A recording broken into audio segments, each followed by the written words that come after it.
Hello నమస్తే, నేను journalist YNR. BRS భారత రాష్ట్ర సమితి గడిచిన ఎన్నికలకు ముందు భారత రాష్ట్ర సమితి అయింది. అంతకుముందు తెలంగాణ రాష్ట్ర సమితి. తెలంగాణ రాష్ట్ర సమితి ప్రస్థానం, తెలంగాణ రాష్ట్ర సమితి ఎదుగుదల, తెలంగాణ రాష్ట్ర సమితి విస్తరణ, తెలంగాణ రాష్ట్ర సమితి రాష్ట్రాన్ని పాలించే స్థాయి వరకు రావడం, 10 ఏళ్ల పాటు పాలించడం అనేది ఇవన్నీ కూడా ఆ పార్టీ ప్రస్థానంలో కీలకంగా భావించాల్సిన అంశం ఒకటి ఉంది.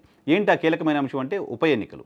టీఆర్ఎస్ పార్టీ పుట్టినప్పటి నుంచి ఆ తర్వాత అధికారంలోకి వచ్చే వరకు, ఆ తర్వాత కూడా బీఆర్ఎస్ పార్టీ ఉప ఎన్నికల ద్వారా రాజకీయంగా ఎదుగుతూ వచ్చింది. కేసీఆర్ తెలుగుదేశం పార్టీకి సంబంధించిన శాసనసభ్యుడిగా, డిప్యూటీ స్పీకర్గా ఉండి 2001లో రాజీనామా చేసిన తర్వాత సిద్దిపేట ఉప ఎన్నిక జరిగింది. ఆ సిద్దిపేట ఉప ఎన్నికలో భారీ మెజారిటీతో ఆయన విజయం సాధించారు. సో మొదటి ఎమ్మెల్యేగా, టీఆర్ఎస్ పార్టీకి సంబంధించిన మొదటి ఎమ్మెల్యేగా, మొదటి ఎన్నికగా దాన్ని చూడాలి. అది కూడా ఉప ఎన్నికలో గెలిచి ఆయన టీఆర్ఎస్ పార్టీ శాసనసభ్యుడిగా అసెంబ్లీకి వచ్చారు. ఆ తర్వాత టీఆర్ఎస్ పార్టీని, ఉద్యమాన్ని మరింత విస్తృతంగా పెంచుతూ వచ్చారు. ఆ తర్వాత తెలంగాణ ఉద్యమం సందర్భంగా కూడా రాజశేఖర రెడ్డి ముఖ్యమంత్రిగా ఉన్న సందర్భంలో రాజశేఖర రెడ్డి క్యాబినెట్ నుంచి టీఆర్ఎస్ పార్టీకి సంబంధించిన మంత్రులు బయటకు వచ్చిన తర్వాత, ప్రభుత్వంలో మేము ఉండమని బయటకు వచ్చిన తర్వాత, అదే సమయంలో కేంద్రంలో ఉన్న ఇద్దరు మంత్రులు ఆల నరేంద్ర, కేసీఆర్ ఇద్దరు కూడా కేంద్ర కేబినెట్ నుంచి కూడా బయటకు వచ్చిన తర్వాత అప్పటి పీసీసీ అధ్యక్షుడు సత్యనారాయణరావు చేసిన సవాల్ను స్వీకరించి కేసీఆర్ కరీంనగర్ పార్లమెంట్ స్థానానికి కూడా రిజైన్ చేశారు.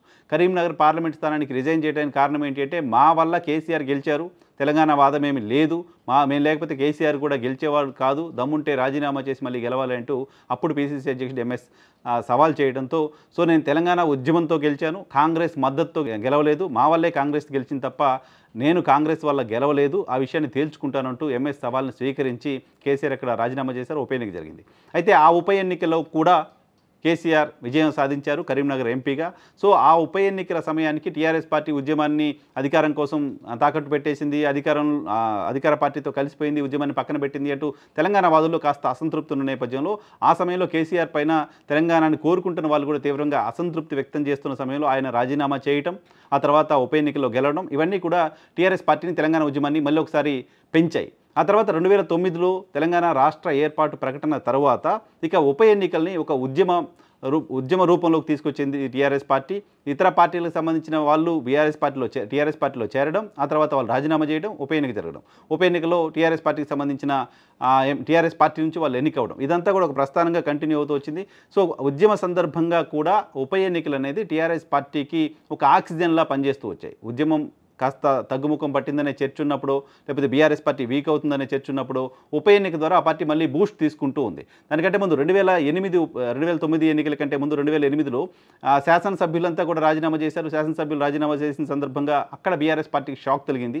సో అక్కడ టీఆర్ఎస్ పార్టీ రాజీనామా చేసిన అసెంబ్లీ స్థానాల్లో దాదాపు 6 స్థానాలను అప్పుడు కాంగ్రెస్ పార్టీకి సంబంధించిన అభ్యర్థులు విజయం సాధించుకున్నారు. సో అప్పుడు ఆ ఉప ఎన్నికలు, మ్యాసివ్గా జరిగిన ఉప ఎన్నికలు బీఆర్ఎస్ పార్టీకి ఇబ్బంది కలిగించినప్పటికీ, 2009లో సార్వత్రిక ఎన్నికల్లో బీఆర్ఎస్ పార్టీ దారుణంగా దెబ్బతిన్నప్పటికీ, ఆ తర్వాత ఇంతకుముందు నేను చెప్తున్నట్టుగా తెలంగాణ రాష్ట్ర ఏర్పాటు ప్రకటన తర్వాత వరుసగా ఉప ఎన్నికలు అనేది బీఆర్ఎస్ పార్టీకి ఒక బూస్ట్ని ఇస్తూ వచ్చాయి. బీఆర్ఎస్ పార్టీ విస్తరణకి, తెలంగాణ ఉద్యమం విస్తరణకి కూడా ఉపయోగపడుతూ వచ్చాయి.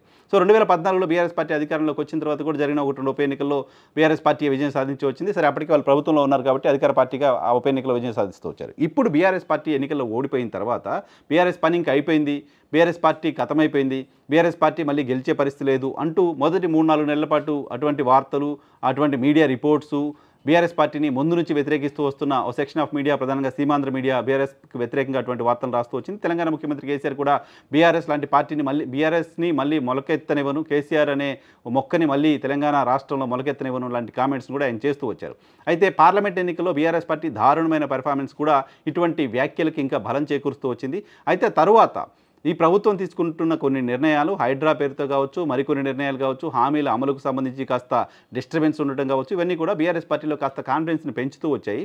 అయితే ఇప్పుడు బీఆర్ఎస్ పార్టీ అనుకుంటోంది, ఉప ఎన్నికలు జరిగితే, మళ్ళీ రాష్ట్రంలో ఏదో ఒక ఉప ఎన్నిక వస్తే ఆ ఉప ఎన్నిక బీఆర్ఎస్ పార్టీకి ఒక ఆక్సిజన్లా పనిచేస్తుంది.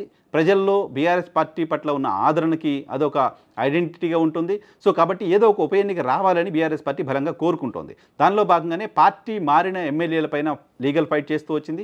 పార్టీ మారిన ఎమ్మెల్యేలకు సంబంధించి గతంలో కూడా చాలా సందర్భాల్లో పార్టీలు మారుతూ వచ్చారు. బీఆర్ఎస్ పార్టీలో కాంగ్రెస్ పార్టీకి సంబంధించిన వాళ్ళు, వైసీపీకి సంబంధించిన వాళ్ళు, సిపిఎంకి సంబంధించిన వాళ్ళు, తెలుగుదేశం పార్టీకి సంబంధించిన వాళ్ళు 2014 నుంచి 19 మధ్యలో వచ్చారు.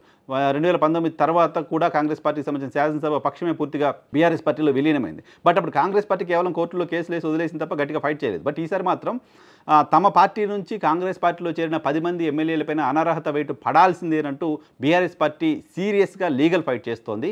ఈ సీరియస్గా లీగల్ ఫైట్ చేయడం వెనక ఉప ఎన్నికలు రావాలని బీఆర్ఎస్ పార్టీ బలంగా కోరుకుంటోంది. ఉప ఎన్నికలు రావాలంటే వాళ్ళపైన అనర్హత వేటు పడాలని కోరుకుంటుంది. దానిలో భాగంగానే చాలా సీరియస్గా సుప్రీంకోర్టు స్థాయిలో ఫైట్ చేస్తూ వస్తుంది. ఇటీవల సుప్రీంకోర్టు కూడా ఈ అంశానికి సంబంధించి చాలా సీరియస్గా ఉన్నట్లు కనపడుతోంది. ఓ టైం బాండ్ పెట్టి దీనిపైన ఇమీడియట్గా మీరు రెస్పాండ్ చెప్పండి అంటూ స్పీకర్కి సమాధానం చెప్పడం, స్పీకర్ ఆదేశించడం కూడా చూస్తున్నాం. అయితే కోర్టులు చెప్పిందని స్పీకర్ పాటించాలా లేదా అనే దానిపైన చాలా కాన్ఫ్లిక్ట్ ఉంది. మళ్ళీ నిన్నే మనం చూసాం, గుత్తా సుఖేందర్ రెడ్డి మేము ఎవరి మాట వినాల్సిన అవసరం లేదు అంటూ నేరుగా ఆయన కోర్టులను ఉద్దేశించే చేసినట్టుగా కొన్ని వ్యాఖ్యలు చేశారు. ఆయన శాసనమండలి చైర్మన్గా ఉన్నారు ప్రస్తుతం. కాబట్టి శాసనమండలి వైపు నుంచి స్పీకర్ వాళ్ళపైన ఎమ్మెల్యేలపైన చర్యలు తీసుకుంటారా లేదా, స్పీకర్ ఏం చెప్తారు కోర్టుకి అనే విషయం పక్కన పెడితే బీఆర్ఎస్ పార్టీ మాత్రం చాలా బలంగా కాంక్షిస్తోంది, బలంగా కోరుకుంటోంది, బలంగా నమ్ముతోంది ఉప ఎన్నికలు రాబోతున్నాయని. నిన్న స్టేషన్ కన్పూర్కి సంబంధించిన కొంతమంది కార్యకర్తలు టీఆర్ఎస్ పార్టీలో చేరిన నేపథ్యంలో మాజీ ముఖ్యమంత్రి కేసీఆర్ చేసిన వ్యాఖ్యలు కూడా దానికి బలాన్ని చేకూరుస్తున్నాయి. టీఆర్ఎస్ పార్టీ బలంగా ఉప ఎన్నికలకు సంబంధించి ఫోకస్ పెడుతోంది, ఉప ఎన్నికలు రావాలని కోరుకుంటుందనే విషయం అర్థమవుతోంది.